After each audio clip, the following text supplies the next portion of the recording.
Good evening, everyone. Let me start by asking you a question.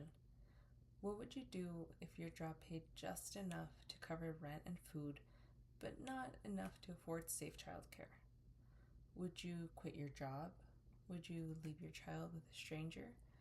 Or maybe take on two jobs and just hope for the best? For millions of American parents, especially single parents and low-income families, this is not a hypothetical question. It's a reality, and it's a choice no parent should have to make. Today, I'm here to talk to you about a solution that can change lives, support working families, and strengthen our economy. Subsidized childcare. This is not just a social program. It's a powerful investment in our future. I will explain why subsidized childcare is essential, how it benefits both families and society, and why we must support it through policy and action. So let's start with the numbers. According to the U.S. Department of Labor, the average annual cost of childcare in the United States is over $10,000 per child. That's nearly $1,000 a month, and that's more than many families pay for housing. And for infants and toddlers, that cost can be even higher. Often it exceeds $15,000 a year in some states. That's more than a college tuition. Now imagine being a single mom working a full-time job at $15 an hour. That's roughly $31,000 a year before taxes. That's not nearly enough to cover both rent and childcare. Many parents in this position are forced to rely on unlicensed caregivers, leave their children with older siblings, or even having to quit their job entirely. And that's a burden that doesn't just fall on low-income families. Middle-class families also struggle. According to a 2023 Pew Research report, over 60% of parents say that finding affordable childcare is a major stressor in their lives. Subsidized childcare offers a solution, one that allows families to work, attend school, and pursue better opportunities without having to sacrifice safety or the development of their children. Some critics say that subsidized childcare is too expensive, but let's look at the return on investment. According to the Economic Policy Institute, every $1 spent on early childhood programs returns up to $7 in long-term economic benefits. How does that work? Through higher high school graduation rates, better employment outcomes, and reduced dependency on public assistance like Medicaid or food stamps. Also, when parents, especially moms, have access to affordable childcare, workforce participation increases. The U.S. Chamber of Commerce found that businesses lose billions of dollars every year due to an employee absenteeism or turnover caused by childcare issues. In countries like Sweden, where subsidized childcare is standard, employment rates are a lot higher and parents are less likely to leave the workforce. It's a system that benefits everyone, not just the family who use it. And let's not forget the gender equity aspect.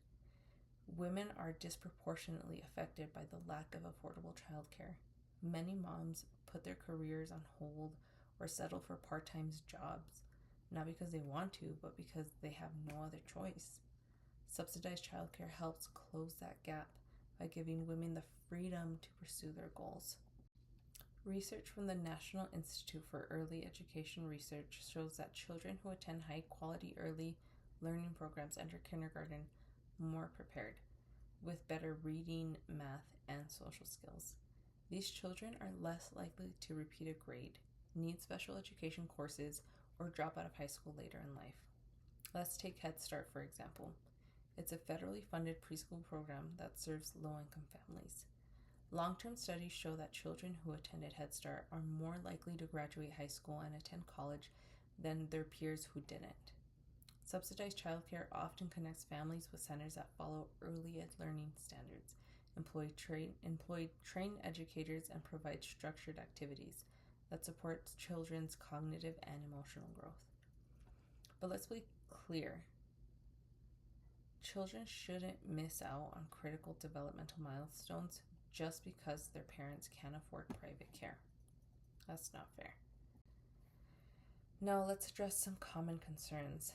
Some say that subsidized childcare is just another government handout, but in reality, it's public investment that's proven to give returns.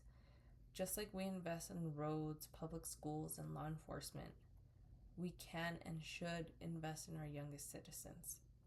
Others worry about misuse of funds or lack of oversight, but in many states already run accountable, regulated subsidy programs, such as child care assistant programs, which verify the family's income, it tracks their attendance, and it ensures that children are placed in licensed facilities. Isn't really about giving money away.